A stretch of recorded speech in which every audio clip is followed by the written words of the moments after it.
Anya, un estudiant que necessitava diners per a la matrícula, va trobar una cartera plena d'efectiu a terra.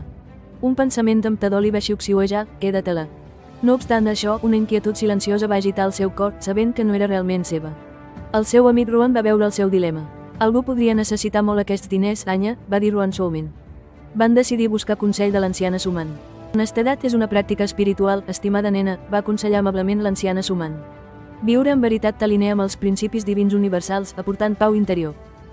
Anya es va adonar que la veritable pau prové d'un cor honest, no de guanys mundans. Va decidir, amb el suport de Ruan, tornar a la cartera. Van esperar i aviat va aparèixer una dona angoixada, buscant frenèticament. Els meus estalvis, va cridar amb llàgrimes als ulls. Anya va avançar, lliurant amb calma la cartera a la dona agraïda. L'alleujament joiós de la dona va ser immens, agraint-los profusament. Anya va sentir una profunda pau i alegria, adonant-se que la integritat era la seva recompensa més gran, valant més que qualsevol diners. Escollir l'honestedat beneeix a tothom. Si aquesta història t'ha inspirat, si us plau, subscriu-te a Catalandrepo per a més relats edificants. Dóna-li m'agrada a aquest vídeo i comparteix els teus pensaments honestos als comentaris de sota.